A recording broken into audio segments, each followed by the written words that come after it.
All right. I want to start off.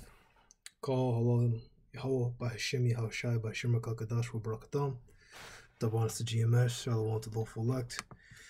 Little brother Shemashawan here with a new video. Let me see. I'll actually just go here to the blue letter and just get things set up real quick. Just kind of I got a little bit of notes, but pretty much we're gonna be talking about the flood in Genesis chapter 6, 7, and 8. And we're just gonna kind of hit on it roughly, and I really wanted to talk about how the flood was actually real. It's 100% real. All right, my main source is going to be this book here, Halley's Bible Handbook, and you know, we're just gonna go right into it. So this is a quick refresher for you new brothers. Why did the flood happen? Genesis chapter 6. And it came to pass when man began to multiply on the face of the earth, and daughters were born unto them, the sons of God to the daughters of men, that they were fair, and they took them wives of all which they chose. Okay, and they were going off. This is Deuteronomy chapter 7. All right, and this is talking about how we're going to the land of Canaan to go take it. All right, yeah, going straight to the point. Genesis chapter 7 verse 3. It is, shalt thou make marriages with them, thy daughter thou shalt not give unto his son, nor his daughter shalt thou take unto thy son. Okay, so we weren't supposed to be making marriages with them. That doesn't mean we can make them we can't make them into concubines. It just means you shouldn't give them that highest status as a wife. Okay, concubine is a step lower. Okay, so other nations are going to be our concubines, but not our wives. Okay, but I'm just going to hit on that basically. But you know, you got a lot of weirdos that say that the sons of God here, the giants, they say that those people are not Israelites, that those are like angels. Okay, and no, we're not angels.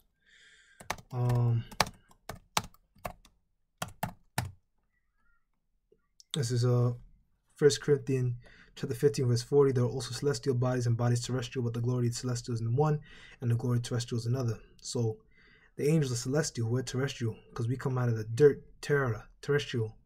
But the celestials, the angels from the spiritual realm, they have a different kind of glory. You know, they can't go off because they're literally created by the Heavenly Father to do His will. Okay, so they just follow orders.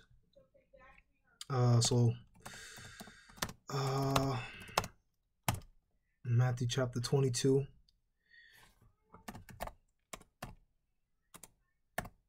Verse 30. All right, for in the resurrection, they neither marry nor are given in marriage, but as the angels of the Most High, Yahweh, in heaven. Okay, so this is talking about when you die in resurrection, you don't have babies. No one's having babies in the spiritual realm. All right, you're as the angels of Yahweh in heaven. Okay, and yeah, I'm just gonna hit this last one real quick. Jude 6.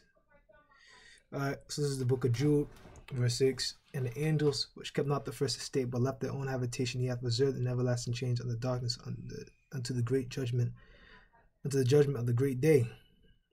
Okay, so what is the judgment of the great day? You know, to read Revelation. You know, look at those GMAS breakdowns on the book of Revelation. Okay, because at the end, and the Israelites, the chosen elect Israelites are sealed. Okay, that's what we're going to be broken from, these chains of darkness. And these chains of darkness are these fleshly bodies that can sin. Okay, so we're stuck in here until the end of the day of judgment, and we're delivered. Yeah, so I was gonna hit on, you know, what happened in the book of Genesis, you know, what happened with the flood, but I think it's kind of basic. You know, this is kind of simple to understand. Just one thing here with the cubits. Now this book is a quote unquote good book, quote unquote, not a good book, quote unquote, uh, credible book, but sometimes it goes off, like with many of the things these Edomites make. Okay, so this is page 35 of, remember this book here, Halley's Bible Handbook. When you go here on page 35, approximate values of Bible weights measures money. Okay, and you go into the word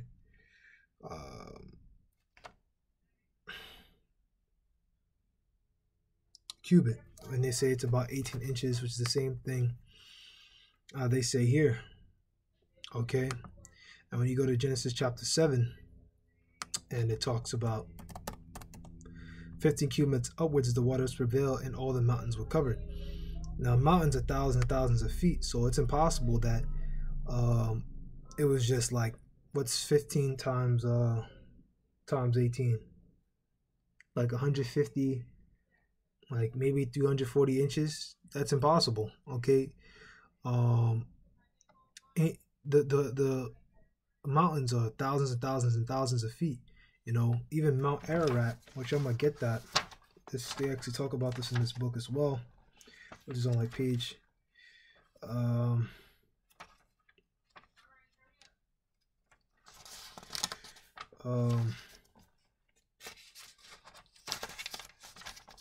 it's like 75. Yeah, so 74. All right, Mount Ararat, after floating some 500 miles or more from when it had land, the ark rested on a peak in the mountains of Armenia called Ararat. See map page 8, about 200 miles north of Nineveh. Mount Ararat is 17,000 feet high. At its foot is a city called Naxuana, or Nachiavan, which claims the tomb of Noah. The name means here Noah settled. Okay, which I'm gonna have to look into that. But I'm pretty sure after he left, like he went away, I'm not sure he actually stayed in the mountain, so they may be going off. But what I really wanted to hit on was just some extra information, because I feel like the rest of this is pretty easy to understand. Noah took some animals, they went inside. Right, the Most High wanted to destroy the world for the wickedness of it. All right, and you know, the waters are stopped in chapter 8, and then the dove flies over. Okay, and when you read it here and you do the math, they did it here on page 74, same page. So Noah was in the ark 1 year and 17 days. 5 months he spent floating, and 7 months he was on the mountain. So I feel like that's easy to understand. And we're just going to look at some instant information here. Okay, so I guess I'll go here, kind of going off the cuff, but they talk about other traditions, other renditions of the flood in various nations. This is page 75. So other traditions. Egyptians had a legend that the gods at one time purified the earth by a great flood, from which only a few shepherds escaped. Greek traditions. Deucalion warned that the gods were going to build an ark, bring a flood upon the earth for its great wickedness, built an ark which rested on Mount Parnassus. A dove was sent out twice. So I mean, to you guys out there that say, you know, the Bible is just a storybook, yeah, I don't know, break this down, man. I mean, how come all these other traditions, all these other nations are coming out and saying the same thing? Okay. Hindu. Manu Warren built a ship in which he alone escaped from a deluge which destroyed all creatures. Chinese. Fa He, founder of Chinese civilization, is represented as having escaped from a flood sent because man had rebelled against heaven, and his wife, 3 sons and 3 daughters. England. Druids had a legend that the world had been repeopled from a righteous patriarch who had been sitting a strong ship from a flood sent to destroy man for his wickedness. Polynesians have stories of a flood from which 8 escaped. Mexicans. 1 man, his wife, and children were saved in a ship from a flood which overwhelmed the earth. Peruvians, 1 man and 1 woman were saved in a box that floated on the floodwaters, which those are Israelites. Peruvians and Mexicans, so those are Israelites. American Indians, various legends in which 1, 3, or 8 persons were saved in a boat above the waters on a high mountain. Again, Israelites. Greenland, the earth once tilted over and all men were drowned, except that 1 man, so 1 man and 1 woman to repeat with the earth. Okay. And as you see, all these things are exactly the same. And even in the book, they have a little section, a paragraph on that, which I'm not going to bother reading.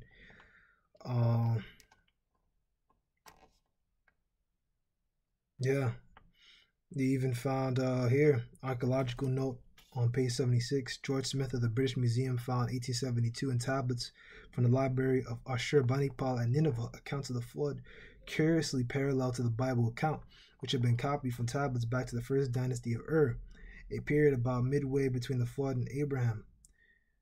Later, many of these ancient tablets were found. In these tablets, these expressions repeatedly appear: the flood, the age before the flood, descriptions of the time before the flood. Okay, and even it's in the story called the Gilgamesh Epic, which, let me see how much time I got. Yeah, I'll just keep going. So, Gilgamesh was the 5th king of the Arab dynasty, which was one of the first dynasties after the flood. That gives the story of his adventures. One of which was a visit to the island abode of Utnapishtim, the Babylonian Noah. So essentially, just really quick, it's just, the same thing with Noah. Okay, and yeah, it's just another version of the story. Okay, and lastly, further proof that the flood was real, which is kind of the topic of this video. All right, just kind of getting on some cool things about the flood, as well as proving that it's definitely real, because these Edomites, you always say, oh, this is a book of fairy tales, but here they found flood deposits. Okay, flood deposits. You probably can't see that, but it's lucky. You probably can't see that. It's probably too small.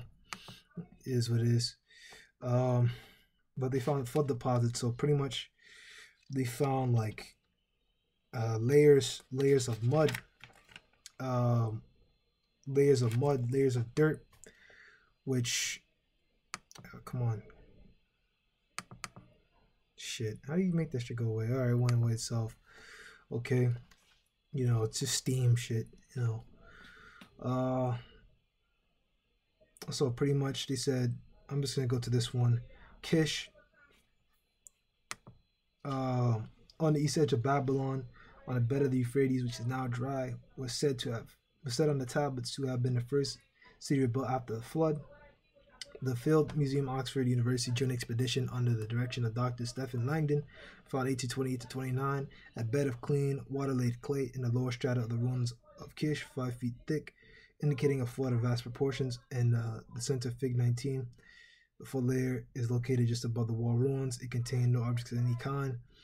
Underneath it, the relics represented an entirely different type of culture. Among the relics found was a 4-wheel chariot, the wheels made of wood and copper nails with the skeletons of the animals that drew it.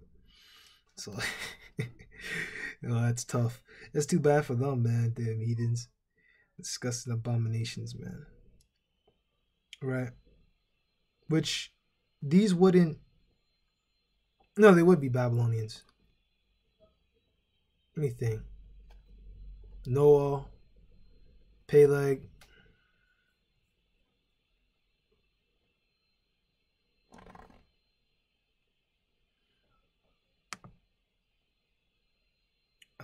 so this is Genesis chapter 7, verse 6. Yeah, these wouldn't be Babylonian though. These would just be relics, because Babylon isn't supposed to come.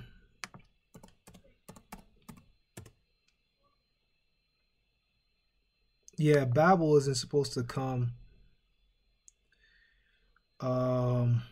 until Genesis chapter. Ooh, Bible's about to fall.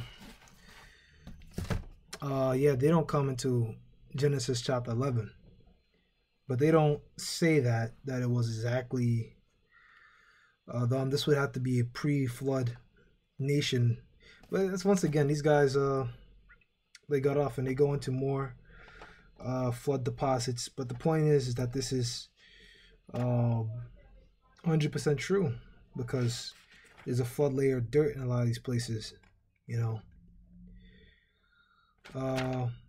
Which yeah, I'm gonna leave it at that. No need to go further. Okay. Of course, I want to say, Kahal Yahweh, Bashim Yahweh Shai, Bashim Rakakadash, Ubrakdom, Shalom.